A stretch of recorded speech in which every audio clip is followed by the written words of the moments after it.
Bonjour à tous. Merci beaucoup à Nathalie et à Isabelle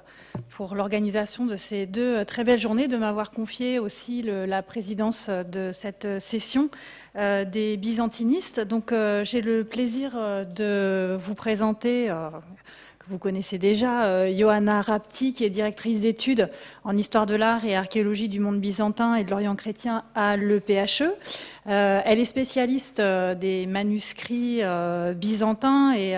son travail récent,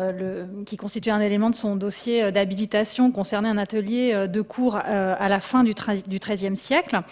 Et avant d'être directrice d'études à l'EPHE, elle a également enseigné à King's College à Londres pendant de nombreuses années et connaît très bien cette question des échanges entre le monde anglophone et la recherche francophone. Et parmi les byzantinistes, ces échanges, à la fois linguistiques, scientifiques, sont extrêmement fréquents. Et par ailleurs, elle est l'auteur de nombreuses publications sur les manuscrits byzantins du XIIIe siècle et a contribué aussi à des expositions Sainte-Russie, la Russe des origines à Pierre-le-Grand, ainsi qu'Armenia Sacra, deux expositions marquantes au musée du Louvre. Dans sa communication d'aujourd'hui, elle nous parlera, je cite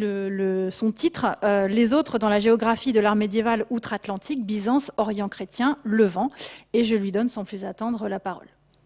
Merci beaucoup, Anne-Orange. Vous m'entendez? Oui. Bonjour, mesdames et messieurs. Merci beaucoup, Anne-Orange, pour cette généreuse introduction. Je dois tout d'abord demander votre indulgence. Je risque de m'arrêter à plusieurs reprises pour boire de l'eau et me moucher. Je sors d'une pneumonie et je suis vraiment navrée de participer à ce colloque si intéressant pour si brièvement. Je suis navrée d'avoir raté la journée de hier, mais je ne pouvais pas faire grand-chose. Donc, ma présentation aujourd'hui est aussi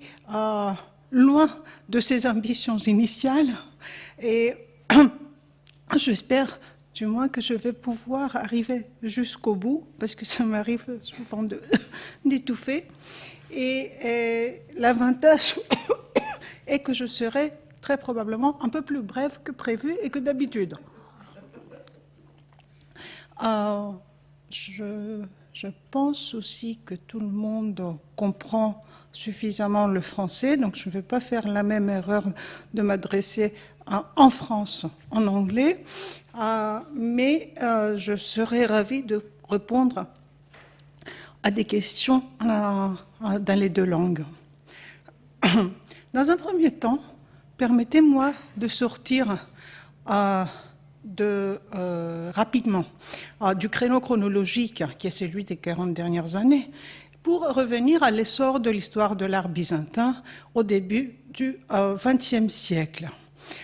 C'est quelque chose qu'Anne-Orange n'a pas mentionné, mais depuis que je suis directrice d'études à l'École pratique de hautes études, je suis responsable aussi de la collection chrétienne et byzantine de Gabriel Millet, ce qui m'a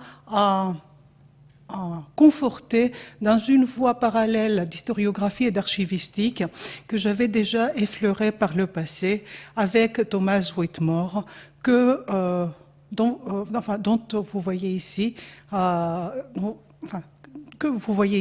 une lettre qui lui est adressée. Vous reconnaissez peut-être pour les collègues américains John Nicholas Brown. Il est associé à la célèbre université Providence. Et donc, ce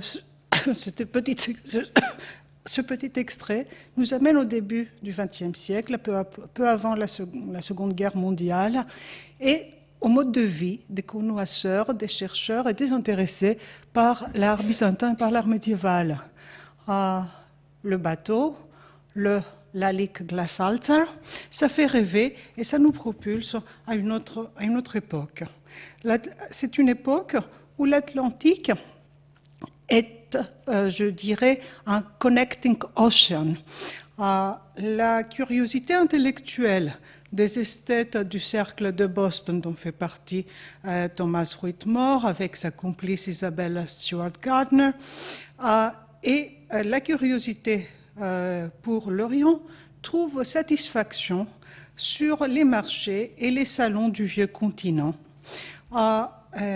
riches en œuvres d'art, entre autres d'antiquité chrétienne et médiévale. Et ici, c'est un autre extrait c'est une autre petite lettre, une courte note adressée par Royal Tyler depuis Budapest, une époque où il y a une très grande mobilité, à Whitmore. On ne sait pas où cette lettre le trouve, puisqu'elle est aussi toujours on the move. Et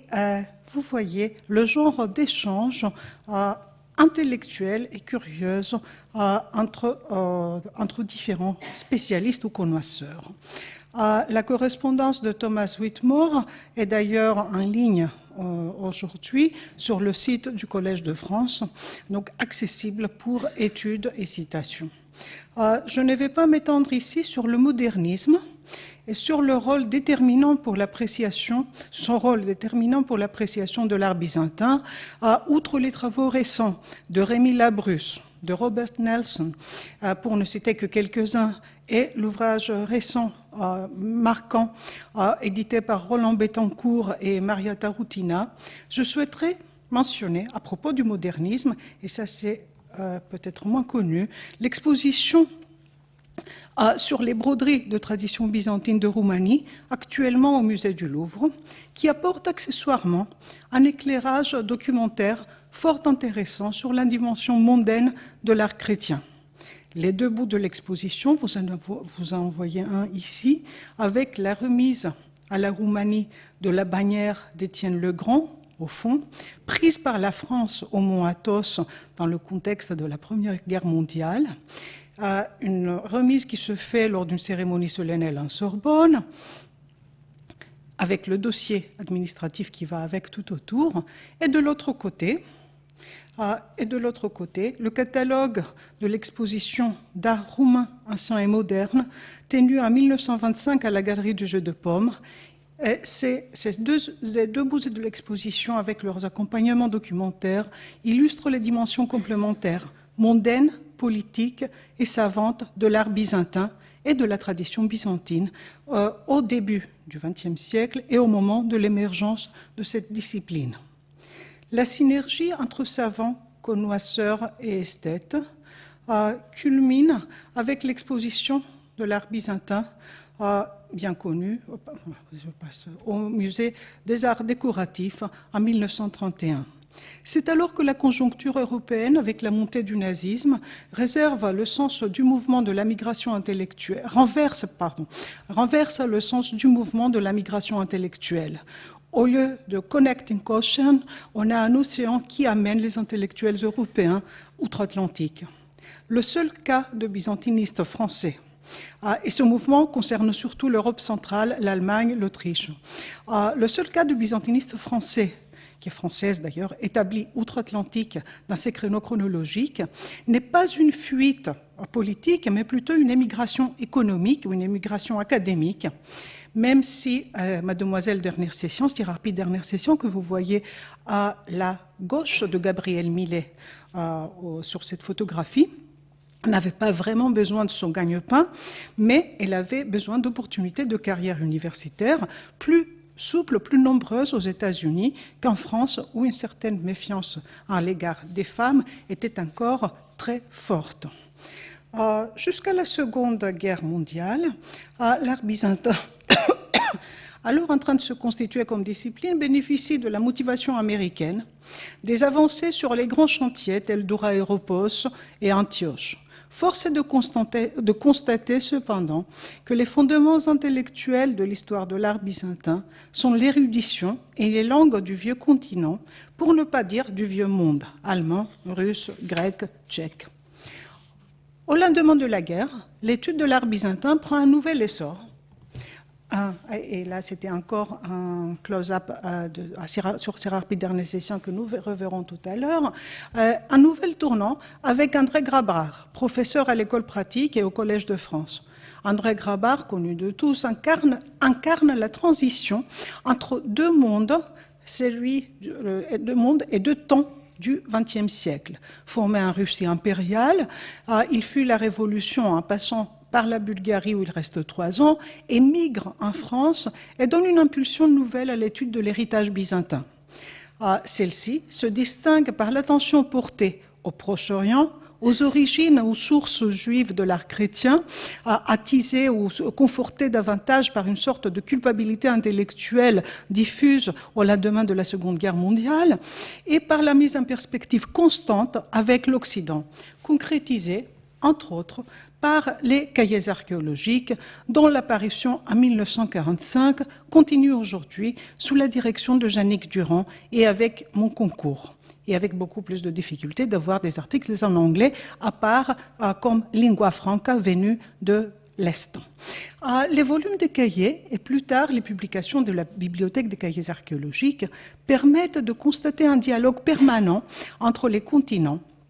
que confirment les publications de savants européens inversement dans Dumbarton Oaks Papers, la revue peut-être la plus prestigieuse d'études byzantines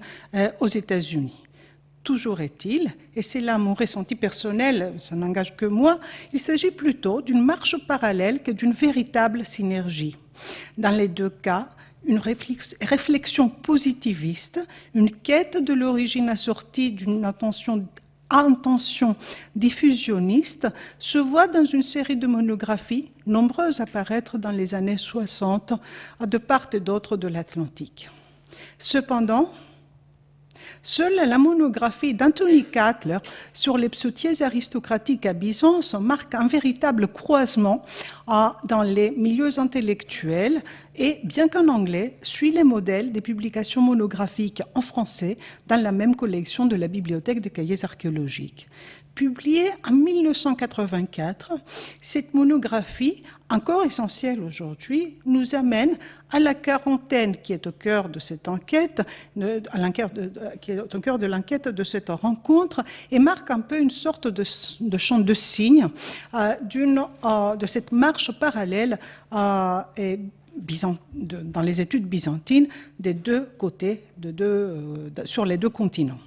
Deux constatations me paraissent s'imposer. À la différence de la première moitié du XXe siècle, la pensée française en tant que source d'inspiration et quotient intellectuel est représentée chez les byzantinistes américains, avec évidemment des nuances qui s'imposent à cette généralisation,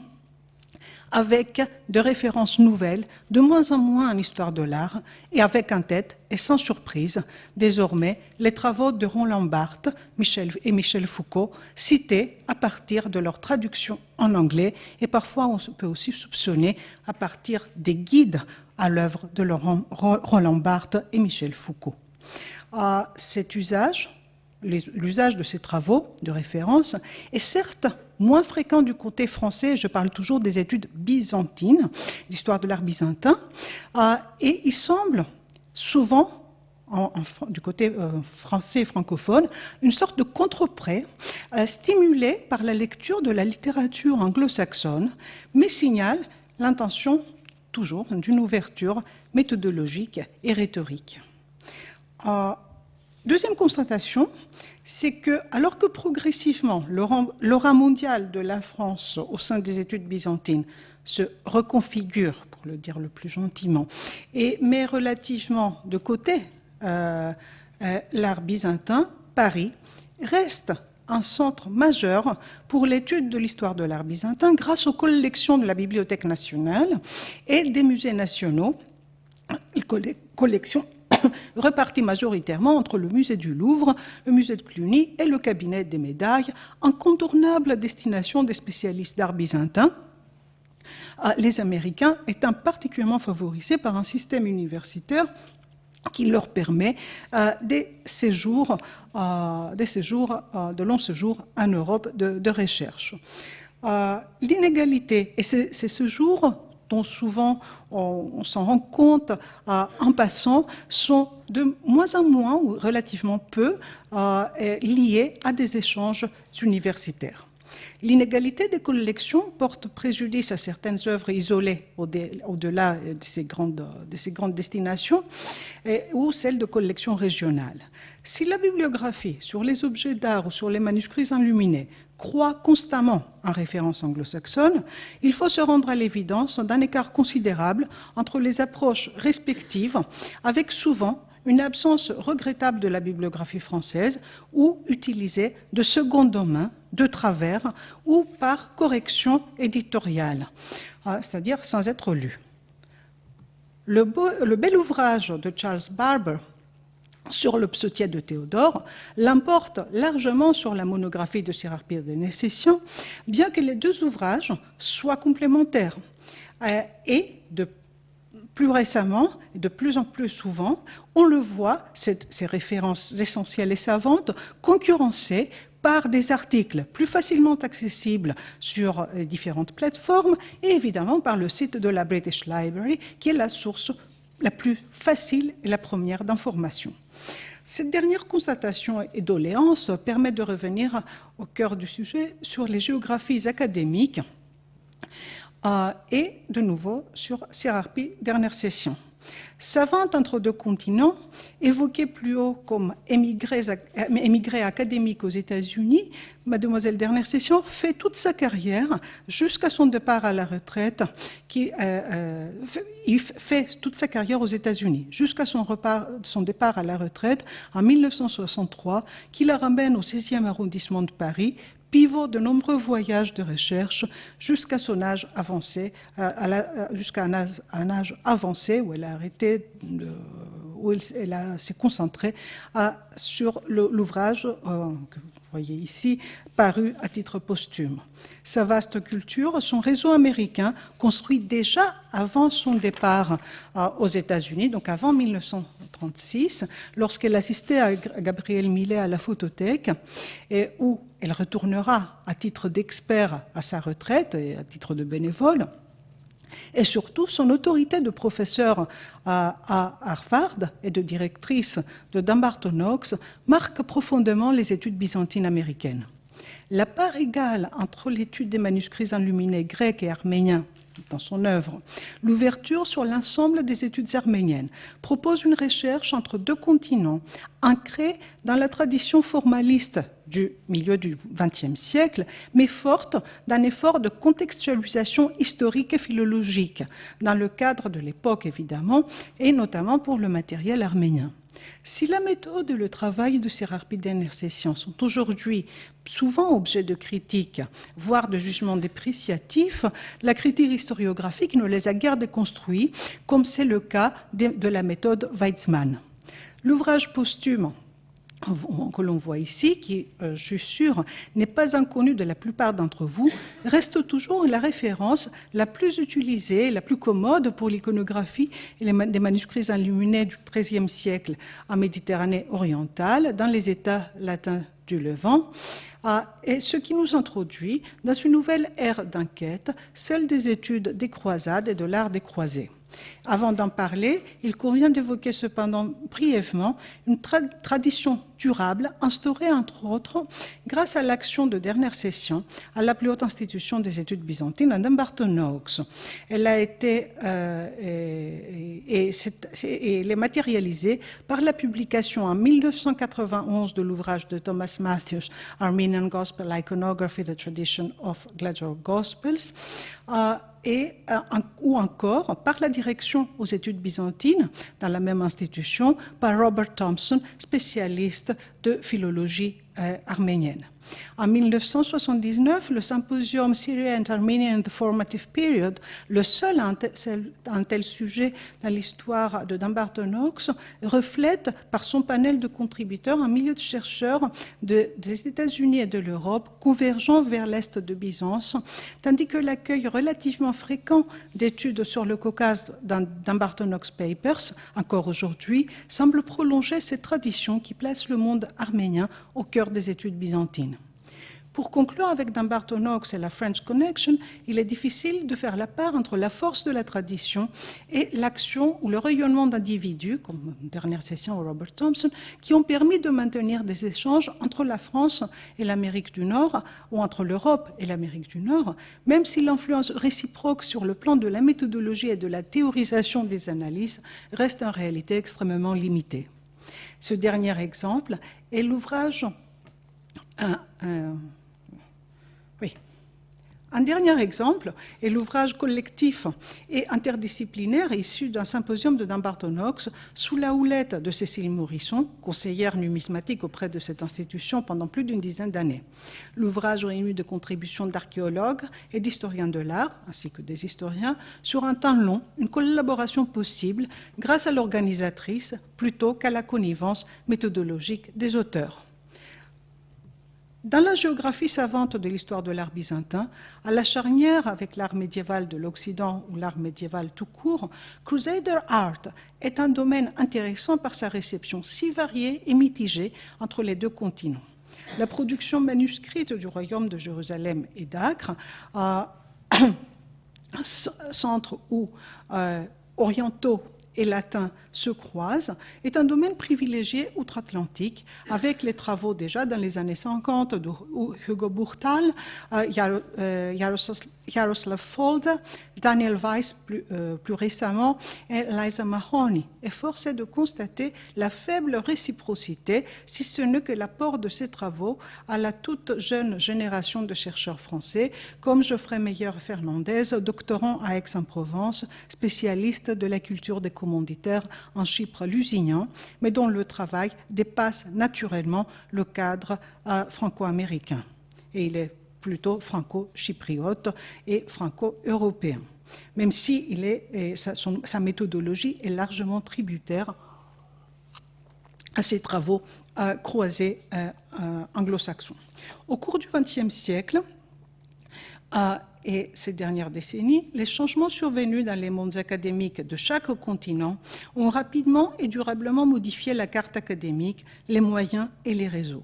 Si la French Theory semble toujours une caution intellectuelle incontournable, à côté d'autres références qui mondialisent l'écriture de l'histoire, encore moins prisée de notre côté français, la bibliographie française et francophone reste à l'ombre des monuments qui attirent surtout, qui sont ceux qui attirent l'attention et font l'objet d'études et d'interprétations nouvelles. Sans me lancer à des doléances ou à des apophthegmes sur l'importance de la cross-fertilisation entre les deux mondes savants, très perméable, il est vrai, avec une mobilité accrue, notamment concernant les jeunes chercheurs, je reviens au constat initié par l'exemple arménien du dynamisme des études périphériques outre-Atlantique,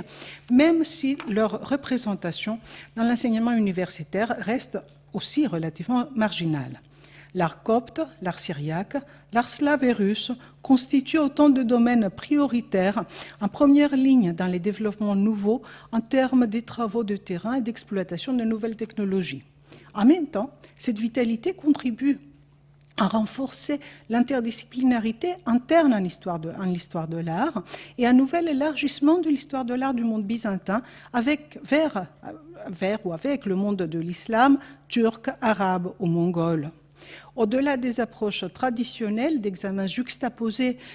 entre Byzance et les autres qui l'entourent, implicitement comparatistes et tributaires d'un schéma centripède mettant encore implicitement Byzance au cœur et un cran au-dessus, il s'agit aujourd'hui d'étudier les œuvres autrement et les moyens et les monuments de l'art dans des régions de mixité ou de métissage, dans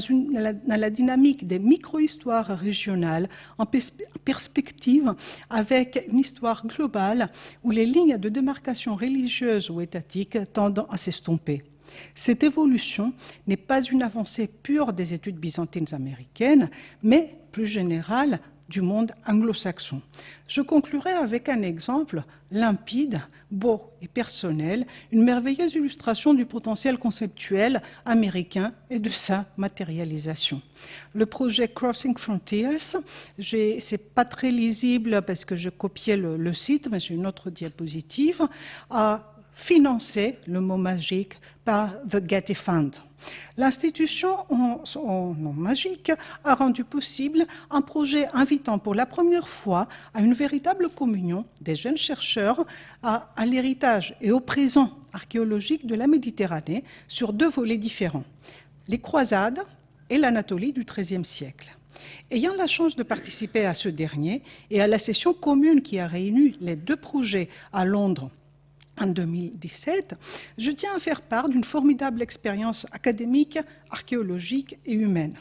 L'inspiration et les moyens ne sauraient guère venir d'un contexte européen où même l'idée aurait fait probablement frémir. Les moyens humains étant loin d'appartenir à une même ligne de recherche, venaient d'horizons universitaires très différents, même si la plupart des chercheurs avaient des affinités académiques avec le monde anglo-saxon à des degrés divers. Les jeunes bénéficiaires du programme, il s'agissait d'un groupe de jeunes entre master et early postdoc, début postdoctorat, et quelques chercheurs confirmés, entre guillemets, des différentes aires géographiques concernées par le projet, qui était un séminaire itinérant avec 4 stations, Arménie, Turquie, Géorgie et finalement Jérusalem, puisqu'on n'a pas pu se rendre à l'Iran. Ce sont aussi les limites des géographies académiques et sous contraintes politiques. Les jeunes bénéficiaires du programme, de nationalités et de domaines d'expertise différents et venant de milieux universitaires, de formations universitaires très différentes, entre histoire de l'art et archéologie, entre Géorgie, Arménie, Turquie, Chypre, Grèce, France et un échantillon d'Américains tardifs, c'est-à-dire d'étudiants rendus, qui continuaient aux États-Unis un doctorat, ont formé un groupe particulièrement hétéroclite et particulièrement propice à communier et à converger vers les stimuli offerts par les monuments et par les discussions au sein du groupe. Il est peut-être prématuré de parler des résultats scientifiques et de connivence théorique, mais sur le